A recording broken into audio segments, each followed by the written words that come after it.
Hello and good morning students. अपनी पिछली class में हमने प्रोनाउंस पढ़ा था और आज हम अपनी क्लास में पढ़ेंगे काइंड्स ऑफ प्रोनाउंस। तो फर्स्ट काइंड ऑफ प्रोनाउन है पर्सनल प्रोनाउंस, जो हमने पिछली क्लास में पढ़ लिया था। प्रोनाउंस का दूसरा प्रकार है demonstrative pronouns. Demonstrative pronouns means this is a pen. तो देखिए यहाँ पर एक ही पेन है, फिर सेकंड सेंटेंस है दीज आर पेन्स। तो दीज आर पेन्स, यहाँ पर देखिए फर्स्ट क्या है, दिस इज अ पेन, तो यहाँ पर एक पेन है। दीज आर पेन्स, तो यहाँ पर बहुत सारे पेन्स है ना, 3 पेन्स हैं। इसी तरह से नेक्स्ट सेंटेंस देखते हैं हम। दैट इज अ काइट, यहाँ पर देखिए 1 काइट है ना, दैट इज अ काइट। फिर इस सेंटेंस में क्या है, दोज आर योर सॉक्स। हम 2 सॉक्स पहनते ना, तो यहाँ पर बता रहे कि यहाँ पर 2 सॉक्स हैं, दोज आर योर सॉक्स। तो यहाँ पर 1 है काइट, यहाँ पर 2 सॉक्स हैं। इसी तरह से जो पहला सेंटेंस देखा हमने, उसमें है एक pen, this is a pen, और जब बहुत सारे होते तो दीज आर पेन्स। अब देख लेते हैं डेमोन्स्ट्रेटिव प्रोनाउन की definition. In the above sentences this, these, that, those are used to point to something specific, therefore they are called demonstrative pronouns। है ना, जो है मतलब उसकी बता रहा है क्वांटिटी कितनी है, इसलिए हम उसको डेमोन्स्ट्रेटिव प्रोनाउंस कहते हैं। दीज आर जब बहुत सारी होती है तो दिस नहीं कहते उसको, दिस इज नहीं कहते। दिस इज मतलब एक है, यह है पेन, एक पेन है। दीज आर मतलब यहाँ पर बहुत सारे पेन है।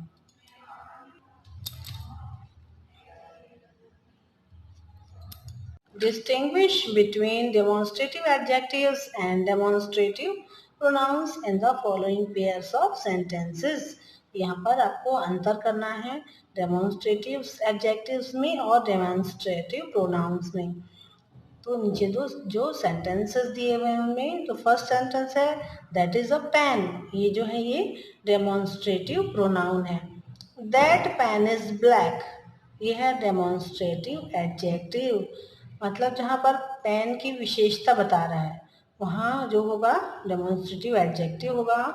और दैट इज अ पेन, यहाँ पर एक पेन है जहाँ पर कि एक पेन रखा हुआ है या बहुत सारे पेन रखे हुए हैं, तो वो हम जब बताते हैं तो वो होता है डेमोन्स्ट्रेटिव प्रोनाउंस। इसके बाद है third kind of pronouns, reflexive pronouns. Read the following sentences. यहाँ पर फर्स्ट सेंटेंस है I built this house myself, ये घर मैंने खुद बनाया है। इसका Hindi meaning, the dog is bitten itself, और जो डॉग है उसने खुद को काट लिया। He has hurt himself, he has hurt himself, उसने खुद को दुख पहुंचाया, कष्ट पहुंचाया। फिर है you should take care of your self, आप अपना ध्यान रखिए, खुद को कहते हैं ना हम, आप अपना ध्यान रखिएगा, तो यही है।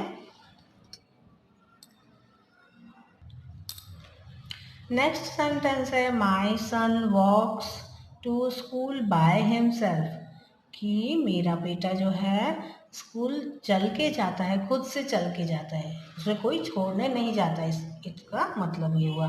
फिर है you have hurt yourself girls, तुमने खुद को ही दुख पहुंचाया गर्ल्स, ऐसा कहते हैं। ये जो है रिफ्लेक्सिव, रिफ्लेक्ट करने वाला है, कि हम दूसरे को जब बताते हैं कि तुमने क्या किया, दे हैव हर्ट themselves, उन्होंने अपने आप को कष्ट पहुंचाया। वी हैव हर्ट ourselves, हम सब अपने आप को दुख पहुंचाते रहते हैं। तो जब हम सुख पहुंचाते हैं अपने आप को, तब इस बात को हम जाहिर नहीं करते हैं, और जब हम दुख पहुंचाते हैं तो इस बात को हम जाहिर करते हैं ना।